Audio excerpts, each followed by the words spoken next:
ካሳ ድምጹ መረዋ ነው የፈለግሽውን ድምጽ መዝፈን ይችላል ግጥሞቹ ግጥሞች ናቸው ክራሩን አይደለም አይቶ መምታት ተኝቶ መንቅልፉ መምታት የሚችል ሰው ነው የክራሩ ድምጽ የተለየ ነው እና እነዚህ ሁሉ መስቦች እሱ ትልቅ ሰው አድርገውታል እንጂ ወይ በድምጹ ወይ በእንትኑ ብለሽ እኔ ለራሴ አልመርጠው እንትን አለለም እኔ በእውነቱ ካሳ ተሰማ ሰው እኔ ሞቼ ከሚያለቅስልኝ ካሳ ተሰማ ሙዚቃ ዙሪያውን ቢያዘፍሩልኝ ደስ ይለኛል ስሙ በእውነቱ አሁንም እወደዋለሁ ዘፈኑን ለኔ ድምጹ የተለየ ነው ማንንም ላይ አላገኙትም አባቴን አስመስሎ ብዙ ሰው ለመጫወት ለመሞከር ወንድሜም ለመሞከር ሞክረዋል ያባቴ ድምጽ ግን ምንም አልተገኘም እንጃ የሚገኝም አይመስልም ድምጹ ነው ክራሩን ግን ብዙ ሰው ይሞክረዋል ካሳን ያስወደደው ምን መሰለሽ ከማንም ያልተደባለቀ ያልተቀላቀለ ንጹህ የሆነ ቆንጆ ዜማ ነው ዜማው የካሳ ተሰማ ከሌላ ጋራ የማይቀራረብ በጣም የተራራቀ የሚጥም ለሰው የሚጥም በመሆኑ ብቻ የካሳ ተሰማን ዜማ ሊወደድ ይቻላል ነው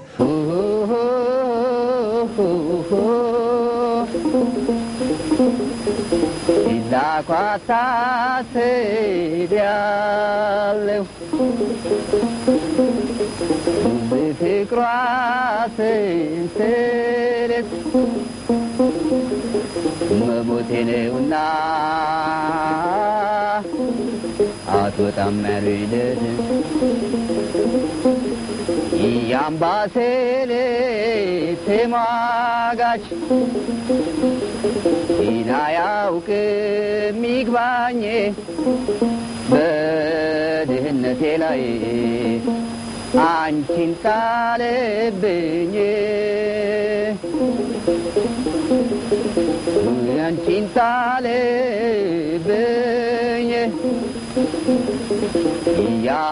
ያምባሰል ተማጋች ይዳጎንብሶ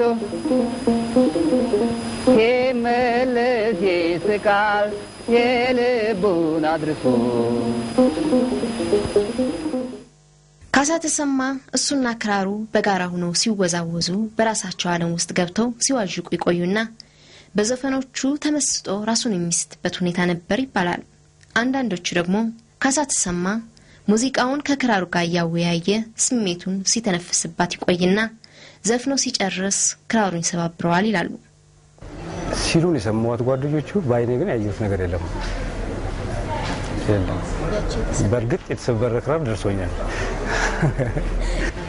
አባባሉ ግን ከተጫወተ በኋላ ክራር ይሰብራል ሲባል በተጫወተ ቁጥር ክራር ይሰብራል ማለት ነው ግን ያቺን ለመጨረሻ ጊዜ ሰበራትን ብቻ ነው ማቃት የአብዮት ዋዜማ የአብዮት መባቻና የአብዮት ማግስት በተባሉ ድርሰቶች የምናውቀው ደራሲና ጋዜጠኛ ብርሃኑ ዘሪሁን በወቅቱ የቅርብ ጓደኞቹ ከነበሩት መሐከል አንዱ ሲሆን ካሳ ተሰማ ክራሩን የመስበሩና ቅኝቶቹ ዘላቂ ተወዳጅነት ያተረፉበት ምክንያት ምን ስሜት ቢሰጡ ነው ለሚለው ጥያቄ ምላሽ ሲሰጥ የከርታታ ነፍስ ምሳሌ በሚል ጽሑፍ በአዲስ ዘመን ጋዜጣ ጥቅምት 9 1966 ዓ.ም እንደሚከተለው አስፍሮት ይገኛል ካሳ የራሱ ክራር ባለቤት መሆን ለምን እንደተወ አንድ ጊዜ ላቀረብኩለት ጥያቄ ተጫውቼ ስጨርስ ለምሰብረው ነው ሲል መለሰልኝ ለምን ተሰብረዋለህ ስለምበሳጭ ለምን ትበሳጫለህ ሰው ሆኖ መበሳጨት ይቀራል ሲል መለሰ የካሳን ጉርጉሮ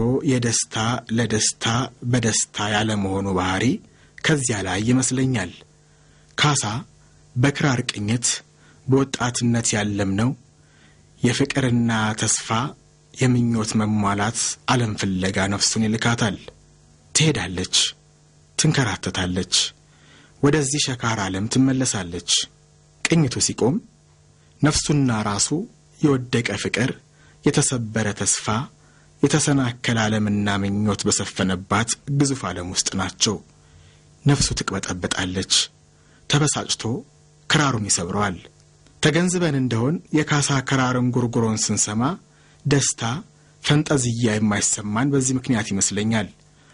ዘብረቅረቅ ያለ ዘፈን ሰምተን ጨፍረን ደንሰን እንደምንረካው አይደለም።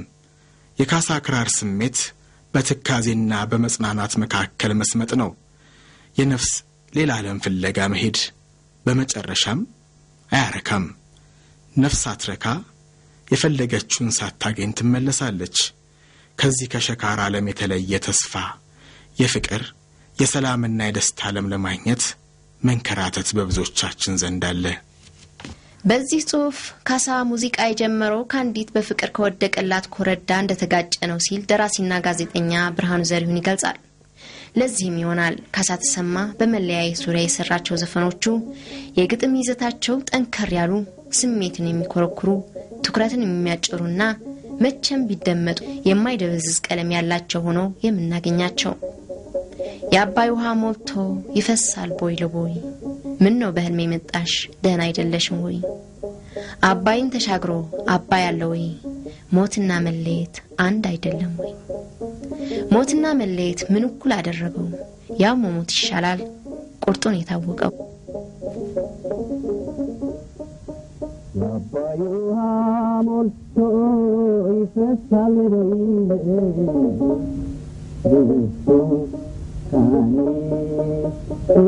ምነው በህልሜ መጣሽ ምነው በህልሜ መጣሽ ደህና አይደለሽም ወይ አባይ ተሻግሮ አባይ አለ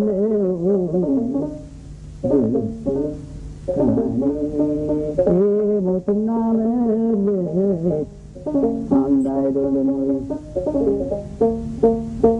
ሞትና መለየት ምን ያረገው ሰው መሞት ይሻላል ቁርጡ የታወቀው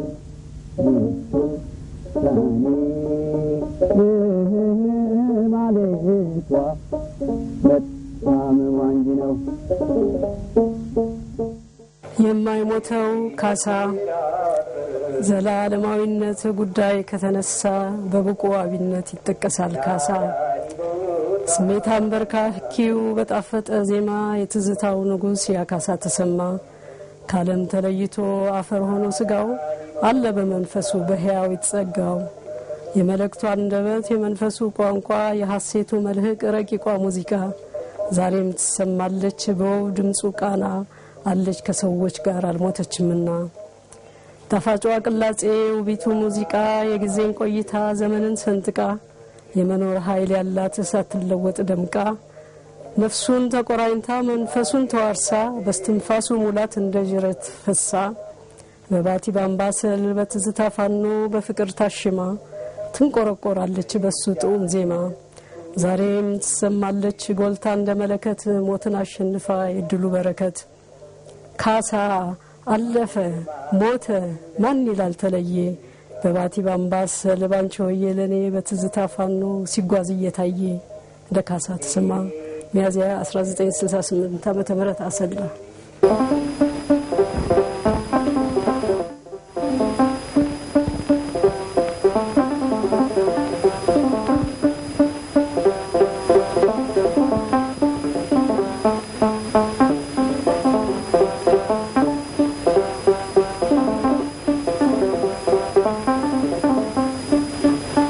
Shagitu, shagitu, shagitu, shagitu. Shagitu, shagitu, shagitu, shagitu. Kalis sagalgela ogao jinteño. Mekake wallale atinta leño Mekake wallale atinta leño Ay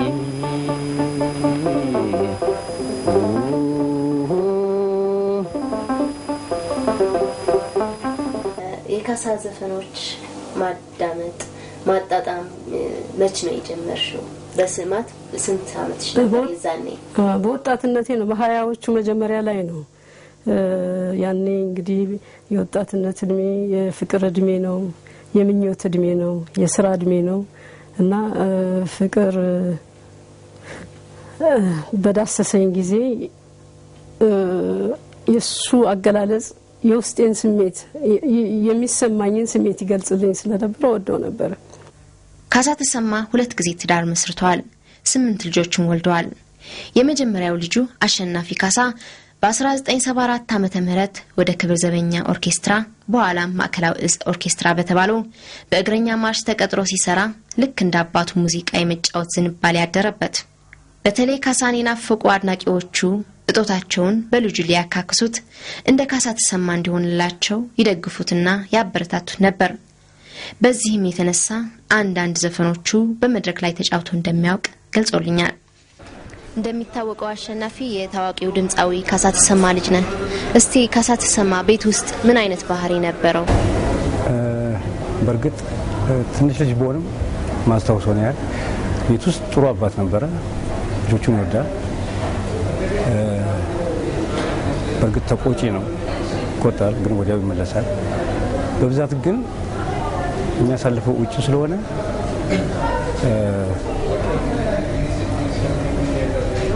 ብዙም ለኛ ትንሽ ጊዜ ያንሰው ነበር። የሱ ሙዚቃዎች ለስንት ጊዜ ተጫውተሃል? 74 ሙሉ አመትና 75 እስከ ታህሳስ ድረስ መድረክ ላይ ተጫውቻቸዋለሁ። የዛኔ የዛሬቱ ኢትዮጵያ በ1973 ዓመተ ምህረት በወጣው እትም ላይ ግንቦት ወር ማለት ነው የአባትን ክራር ይዘ ያው የተሰበረች ክራር ናት ብትሆንም ለቅርስ ይዣታለሁ ብለህ ነበር። ያቺ ክራር ታደረስካት? በወቅቱ ተጠቅሜባት ነበር መድረክ ላይ። ከዛ በኋላ ከማዕከላዊት ወደ ሌላ ክፍል ቦታና ሙያ ተቀይረ ሲሄድ ትቻት ሄጄ በአሁኑ ሰዓት የት እንዳለች አላውቅም። አሁን ለጊዜው ሌላ ትንሽ ክራር ሰርቼ ነው የምጠቀመው።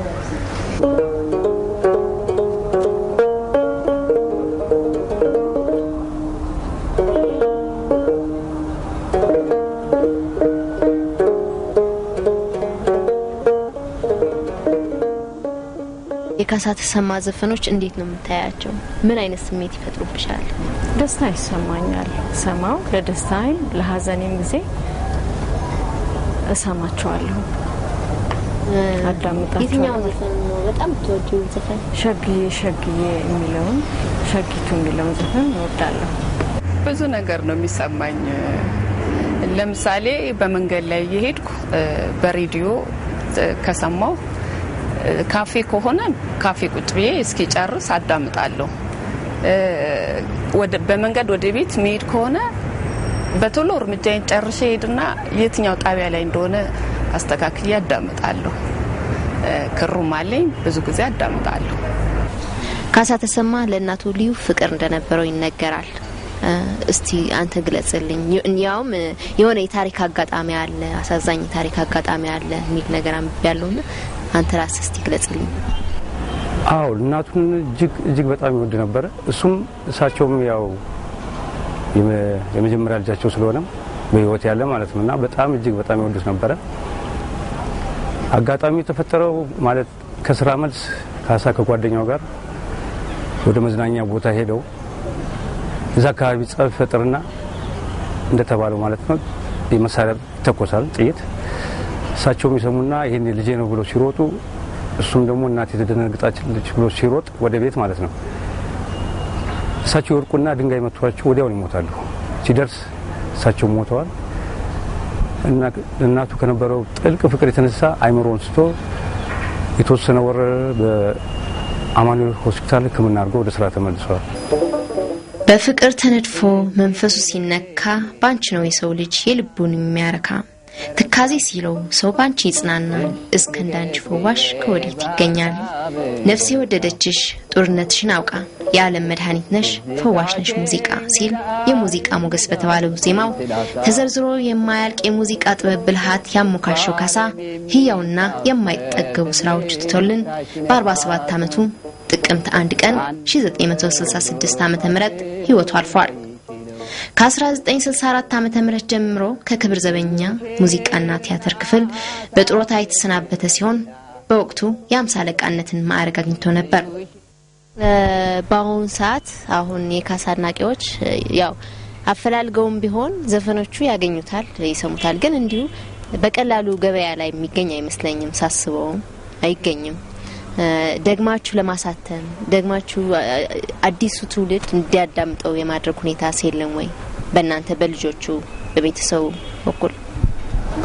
በኩል ስለሆነ የተደረገ ጥረት የለም በርግጥ ግን አድናቂዎቹ ይመጣሉ ይህን ስራ እንድንሰራ የነሱ ናቸው የሚያነሳሱን ለምሳሌ ከ10 አመት በፊት ይሆናል ከአሜሪካን ሀገር እንደዚሁ አንድ አድናቂ መጥቶ ስራው ሊሰራ ፈልጎ በጋይ መንገድ ከኛ ጋር ተዋውለን በካሴትና በሲዲ ያትሙ አውሮፓ ውስጥ በብዛት ሸጡታል በዚህ አጋጣሚ ነው እኛም ደግሞ ወይኛ ስራውን ልንሰራ አልቻልንም የሱን ልንዘክር አልቻልንም ስለዚህ በአጋጣሚ ደግሞ እንደዚህ የሚመጡ ባለሀብቶች ካሉ ደግሞ አጋጣሚውን በመጠቀም ያው ባለው ትውልድ ውስጥ እንዲታወስ ይቻላል ያለ ትብብር እናደርጋለን